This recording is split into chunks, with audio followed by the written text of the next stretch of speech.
গতকালকে ঢাকায় যে বিমানটি বিধ্বস্ত হয়েছে আমাদের সকলের মনে কম বেশ নাড়া দিয়েছে। কিন্তু এই বিধ্বস্তটাকে কিছু কিছু ব্যবসায়ী, অসাধু ব্যবসায়ী, কিছু কিছু লোক তারা তাদের ব্যবসা এবং তাদের যে লাভের উদ্দেশ্য সেটা হাসিল করে নিতেছে। তা না হলে ভাই কিরে একটা যে দুর্ঘটনা ঘটলো, সবাই মানবিকতার খাতিরে দূরান্ত থেকে আসতেছে রক্ত দেওয়ার জন্য।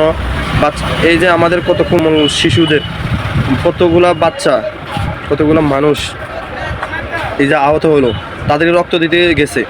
তোরা কি ভাই আরও সাহায্য করবি? তোরা কি করছস যে একটা ডাবের দাম চাইতেছস 600 টাকা, যে একটা ডাব মাত্র হাইস্ট গেলে 100 টাকা, ওই ডাব তোরা এখন চাইতেছস কি 600 টাকা। তোরা কি মানুষ? তোরা তো মানুষের থেকেও অমানুষ হয়ে গেছস, পুরা কাফুরুষ।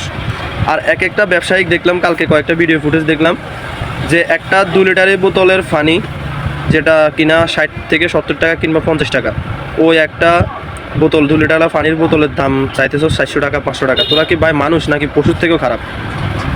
আর বিশেষ করে আমরা বাংলাদেশে যেসব নিম্ন শ্রেণীর মানুষের, যেমন রিক্সা চালক, ভ্যান চালক, দিনমজুর দোকানে বসে বসে বা ছোটোখাটো একটা দোকান নিয়ে ব্যবসা বাণিজ্য করতেছে, তাদেরকে আমরা যে মায়া কান্না করি তাদের জন্য, আসলে তারা কিন্তু মানুষ না, তারা হচ্ছে যে জানোয়ার।